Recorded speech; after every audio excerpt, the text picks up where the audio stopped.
watch from start to finish. They're not just competing against each other, but against every team in the nation. Is still Alabama. Roll Tide and welcome everyone to the Crimson Tide production studio right here inside of Bryant-Denny Stadium for another episode of TideTV This Week. I am Kinsey Hughes and I'm joined by my co-host Roger Hoover for the last time this season. How is it already time for the last show? I really don't like that as much as we do get ready for the summer break, but we're going to be talking a lot of football in the summer. We're going to wrap up this season also with football. That we are, and we'll get to the sappy stuff later because like you said, it was a great weekend here in Tuscaloosa as almost 60,000 fans came out to see the Tide play for their annual Golden Flake A-Day game. And there were a lot of festivities going on around A-Day. One of those, the Walk of Fame ceremony, honoring the captains for the 2022 Crimson Tide football team. Due to a scheduling conflict, Bryce Young couldn't be here, but Will Anderson Jr. and Jordan Battle were in attendance to forever cement their legacy in Crimson Tide history. It's great to be with you here for our Walk of Fame ceremony at Denny Chine. Crimson Tide football captains have been putting their hand and footprints in the cement here since 1947. Today we continue that tradition honoring the captains of the 2022 Alabama Crimson Tide. Please welcome to the podium from Hampton, Georgia, number 31, Will Anderson.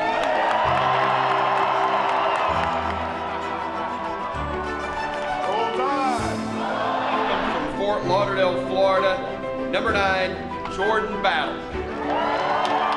Roll Tide. I love y'all, thank y'all, and Roll Tide for life. Roll Tide! My goal was to put a smile on somebody's face every day, and I hope I did that for the fans and supporters. And more Roll Tide for me. Thank you. Great job. Thank you, Bill.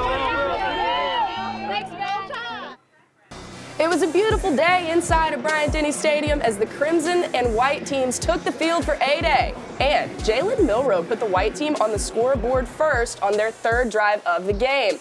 Milroe faked the handoff to Roydell Williams and got around to the left end into open field. Milroe outraced everybody to the end zone for the 35-yard touchdown run.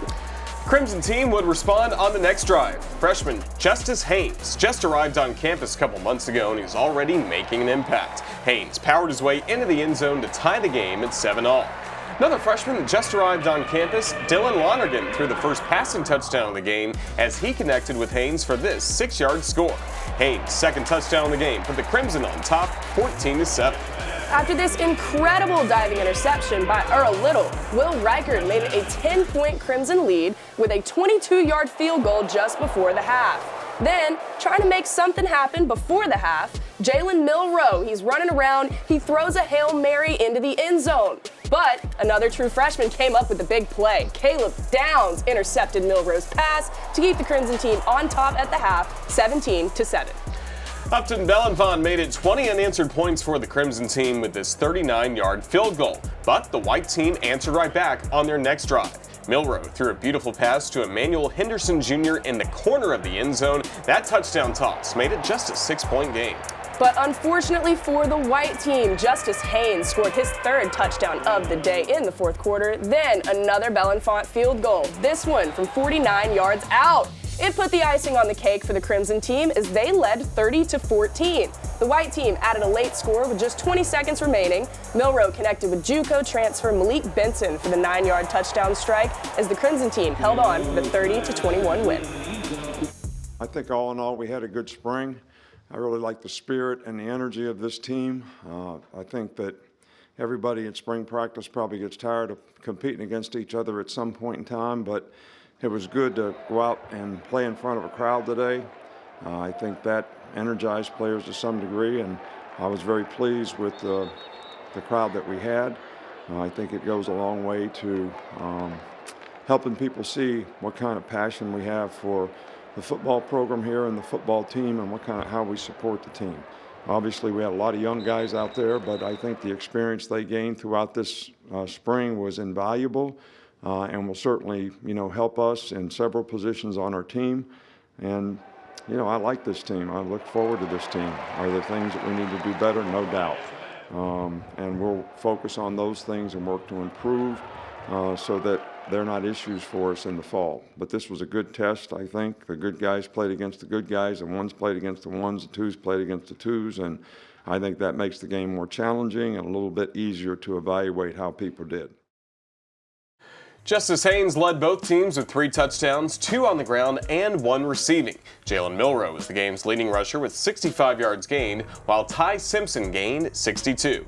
Malik Benson was the leading receiver in both catches and yards, as he had 5 receptions for 70 yards. On defense for the Crimson team, Malachi Moore was named the MVP of the 8A game as he finished with 9 tackles and 3 sacks. Terrion Arnold, Caleb Downs, and Christian Story all had 3 interceptions apiece for the Crimson team. On the white defense, Jake Pope led the way with 10 tackles and a sack to go along with 2 pass breakups, while Earl Little II had a great diving interception for the white team. Several Crimson Tide players were honored for their efforts this spring after the game, but one thing everyone received for the outcome of the game was either steak or beans. The winning Crimson team got steaks, while the losing team had to settle for beans and weenies. And listen, Roger, I don't know if you're a meat aficionado, such as I am, but these weren't just ordinary steaks, guys. They were tomahawk ribeyes, and they looked good. Let's go all access with the Tide, as the Crimson team ate some incredible tomahawk steaks, and the white team had to settle for beans and weenies.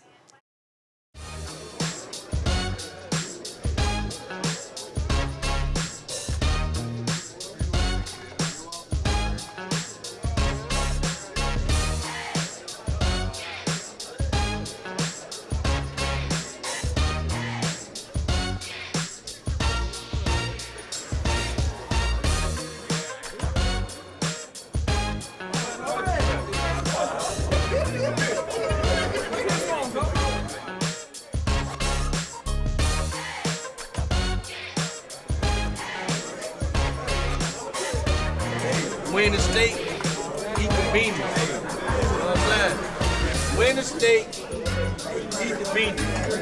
I'm gonna win the steak and I'm gonna eat the steak.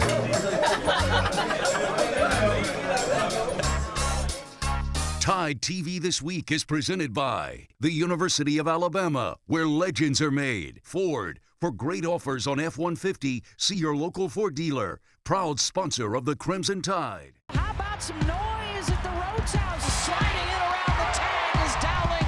Ashley Prangy. And Alabama takes the lead. That's well hit to center. Montana founds Goddard. Jenna Johnson. Perfectly executed. She's looking for more. That's gone. Alabama answers right back to grab the lead.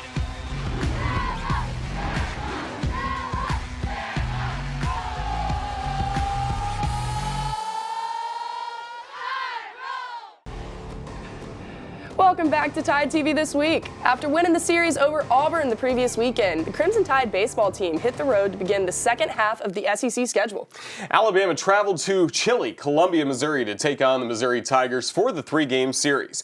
Going into the series, the Tide had a 4-game win streak over Mizzou. In Game 1 on Friday, Missouri jumped out to a 3-1 lead, but 3 home runs in the 6th put Alabama up for good. Break out the disco helmet, Roger. We're going to need it this inning. Why? Because Dominic Temez led the inning off with this solo shot to center to make it a 3-2 ball game. Next batter, Andrew Pinckney tied the game at 3-all with another solo homer, this one right. After an Ed Johnson walk, it was Jackson West smashing this pitch over the wall in center for his first career home run. That put Bama on top for good, as the Crimson Tide led 5-3. Luke Coleman made the start, but Hagan Banks come on to get the win. Alton Davis closed out the game, pitching 2 1/3 innings, striking out 3 as he picked up his 4th save of the year, as the Tide rolled in Game 1, 6-4. The Tide had an offensive explosion in Game 2 after a run in the first. Colby Shelton put one in the seats in right center to make it 3-0. With Bama up 6-4 in the 7th, the Tide hit a pair of home runs as Shelton hit his 2nd of the game. 2 batters later, Caden Rose hit one to left. That made it 8-4 Crimson Tide. Dominic Temez added one in the 8th with a triple down the right field line, and Andrew Pinckney capped off the scoring with a shot over the wall to straightaway center. Hunter Hoops picked up the win with Riley Quick earning his 2nd save of the season as he pitched the final 2 1/3 innings to close it out as the Tide took the series with a 10-4 win. Then going for the series sweep on Sunday, the Tigers had a no-hitter going into the 6th until Tommy Seidel broke up the no-no with his solo shot to left. Missouri answered with a run in the 6th off of a wild pitch to make it a 1-1 ball game. Andrew Pinckney then homered for the 4th game in a row. This one to left field put Alabama back on top 2-1. Jacob McNary had a strong start, pitching 5 2/3 innings, allowing just 1 run on 3 hits. Cade Woods got that one out, but that got him the win for his 3rd of the year. And Alton Davis has been on fire as he came on to close out the game, pitching the final 3 innings to pick up his 5th save of the year as the Tide picked up their first SEC sweep of the season with a 3-2 win. The sweep of Mizzou improved Alabama's record to 29-12 on the year and a tie for 3rd place in the SEC West with Texas A&M at 9-9. The Tide was back at the Joe on Tuesday night with a non-conference matchup against the Samford Bulldogs. Alabama picked up their 7th win in a row over Samford with a 13-6 win. With the game tied at 3, Colby Shelton belted a 3-run shot down the right field line to put Bama up 6-3. That 3-run blast was Shelton's 16th on the year, breaking the Alabama freshman home run record with 13 games still to play in just the regular season, Roger. I love it. The Tide added 5 in the 8th for insurance, capped off by a 3-run blast by Tommy Seidel to center field. Aiden Moza picked up his first win of the year as Alabama defeated Samford 13-6. The win improved the Tide's record in midweek games to 11-1 on the year, which is really impressive, and it's the first time since 2006 that Alabama has had 30 wins by April 25th. A big week for the Crimson Tide baseball team, Roger. It really was, Kinsey, and the Tide will need that momentum heading into this weekend as Coach Bohannon's squad travels to Baton Rouge to take on the #1 ranked LSU Tigers. And she's one of the best to ever suit up for Alabama softball, and it was her senior day this past Saturday. We'll have the highlights and a special message from Montana Fouts when we return. Tide TV This Week is presented by the University of Alabama, where legends are made. Ford, for great offers on F-150, see your local Ford dealer. Proud sponsor of the Crimson Tide.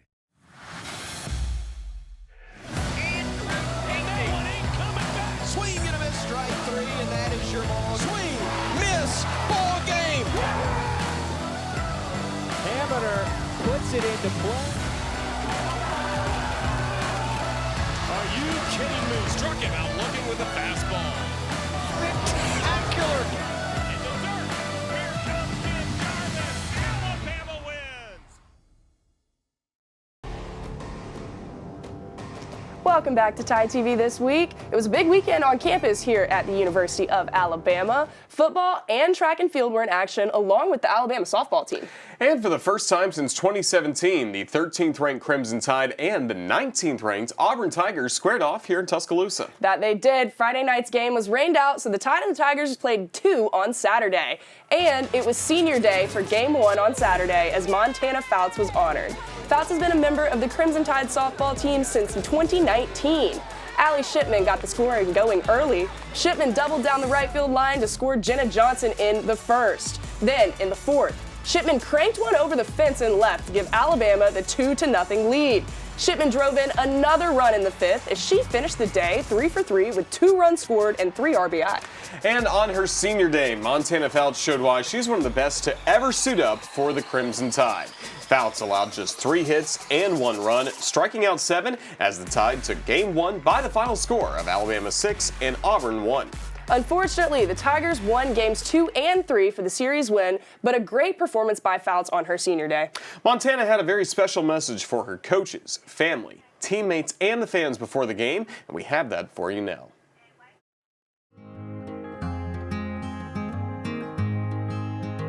To my coaches, Murph, Allie, Lance, Adam, and Ryan, thanks for taking a chance on me over a decade ago and for instilling belief in me when I didn't believe in myself, and for loving me more as a person more than anything I could ever do on the field.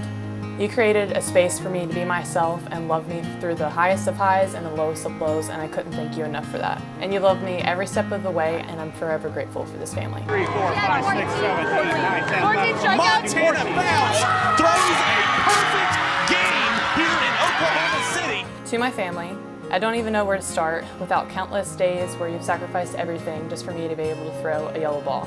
You're the reason that I am living out my dream. To Mom, Dad, Brian, Madison, Cody, and Michaela, and my grandma, everything that I do is because of you. You are what keeps me going, and you are my rocks. I thank God for y'all every single day. To my 19 other sisters, y'all are some fools, let me tell you. But I wouldn't trade a single second of hearing the laughs, the jokes, or anything like that for anything. Thank you all for being my shoulder to cry on, a pain in my side, but always a giant piece of my heart. She's perfect. Perfect game. She's perfect. She's perfect. Hey, and you know what they say, family forever. To the best fans in the country, time flies by when you're having fun. Thank you for years of support and love, and you've made me feel like a rock star since day one. Thank you for being loyal and rowdy. I love y'all, but next year I'll be sitting beside the sombrero with a cowboy hat on. Roll Tide. How about some noise at the Roadhouse? Sliding in around the tag is Dowling. Ashley Prangy. And Alabama takes the lead. That's well hit to center. Montana Fouts got her. Jenna Johnson. Perfectly executed. She's looking for more. That's gone. Alabama answers right back to grab the lead.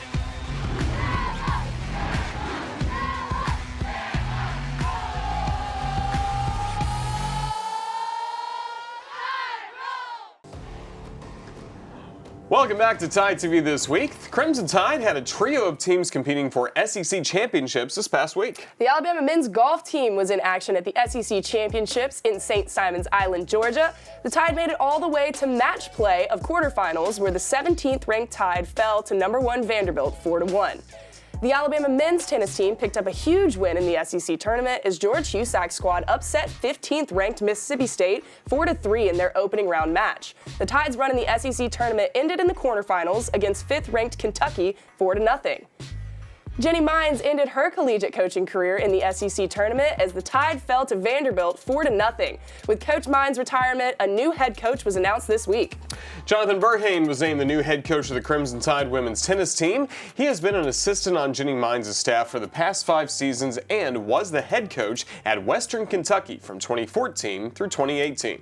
Track and field hosted the Crimson Tide Invitational this past weekend, and Taylor Gorham broke the school record in the women's hammer throw, and Bobby Colantonio Jr. won first place in the men's hammer throw.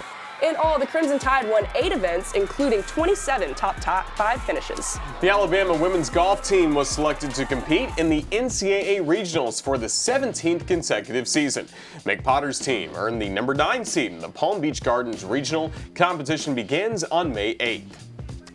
And the Crimson Tide rowing team wrapped up their regular season at the Lake Wheeler Invitational. The Crimson Tide picked up 3 first-place finishes and 7 finishes in the top 2. Next up for the Alabama rowing team is the Big 12 Championships on May 14th. Stay with us. We'll have our plays and players of the week coming up next. Plus, we'll have a little something extra for you as we close out the final show of the spring.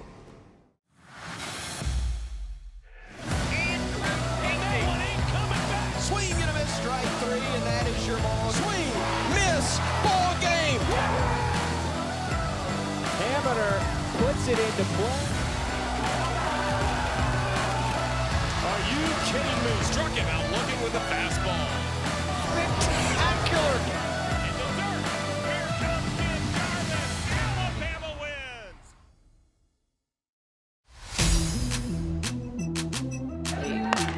Allie Shipman went down, dug for it, dug deep for it. Get out of here, Allie! Alabama wins game 1 against Auburn 6-1. 7 Ks on the afternoon for Montana Fouts. Lifted in the air, center field. Might it go again? Will fire back. 3rd home run of the inning for Alabama. And this ball is drilled. This ball is out of here. And he rips another one. This ball's way out of here. Multi-home run game for Colby Shelton. Looping towards foul territory. Stays in play, and what a grab.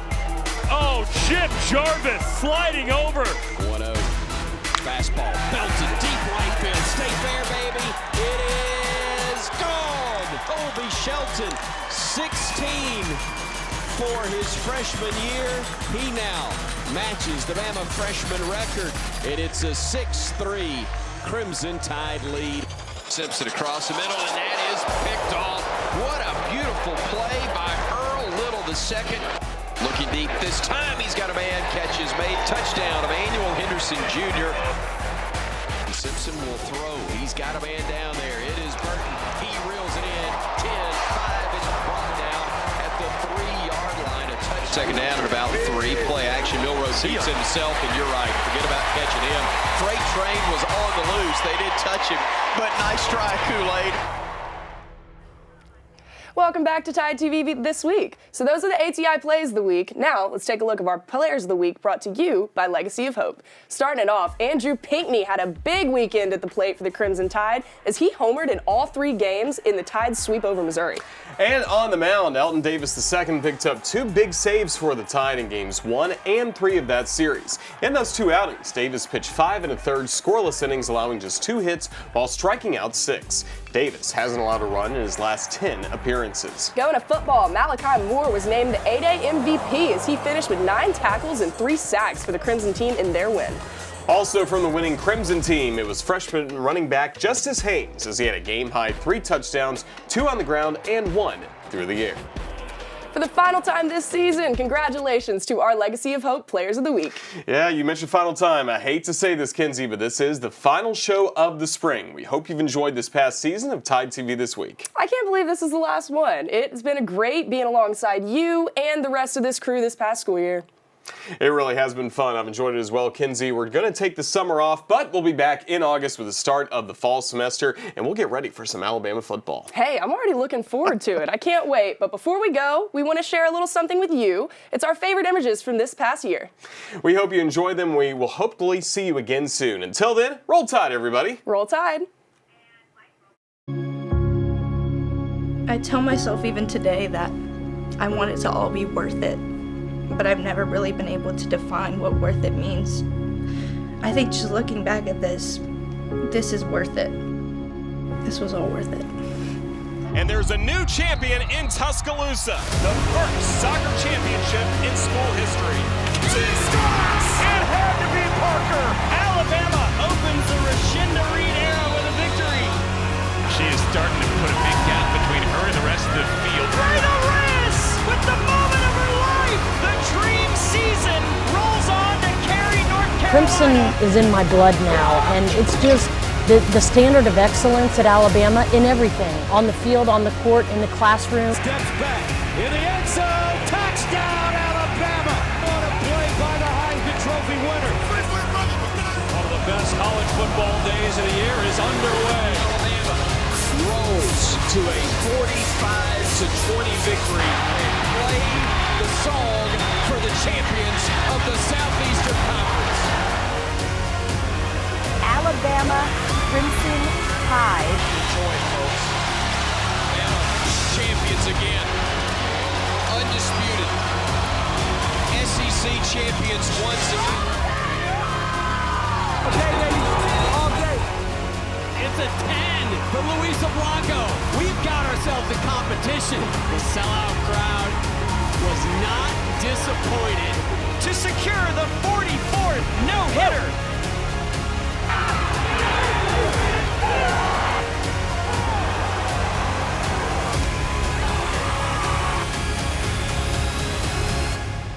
I just couldn't be more proud of this group, to be honest with you.